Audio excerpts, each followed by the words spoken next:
এক গ্রামে একটা চালাক শিয়াল থাকত। সে বনে ঘুরে বেড়াতো আর মাঝে মাঝে নদীর ধারে যেত পানি খেতে।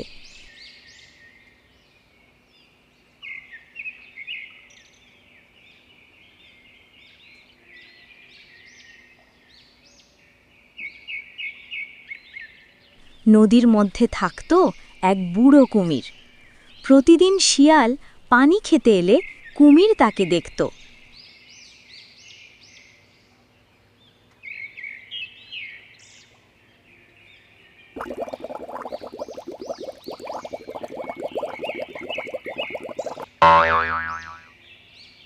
একদিন কুমির জিজ্ঞেস করল, তুই রোজ এখানে আসিস কেন?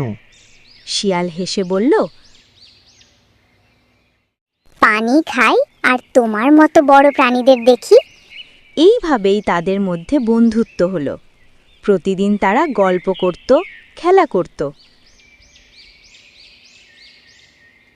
একদিন শিয়াল বলল, তুমি কি জানো নদীর ওপারে এক বাগান আছে, সেখানে কত মজার ফল। কুমির বলল, তবে চলো, আমিই তোমাকে নদী পার করে নিয়ে যাব।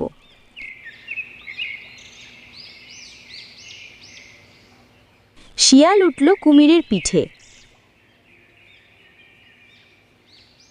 নদীর মাঝখানে কুমির হঠাৎ থেমে বলল,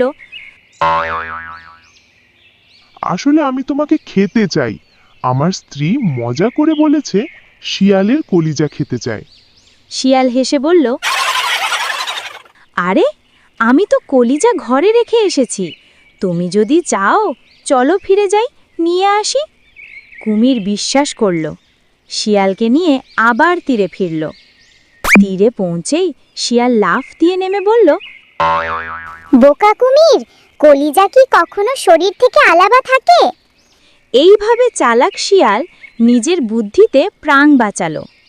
শিক্ষা: বিপদে বুদ্ধি ঠান্ডা রাখলে উপায় বের হয়। বন্ধুরা, গল্পটি ভালো লাগলে অবশ্যই লাইক দাও, শেয়ার করো আর আশা টিভিতে সাবস্ক্রাইব করো। নতুন নতুন কার্টুন গল্প পেতে আমাদের সাথেই থাকো।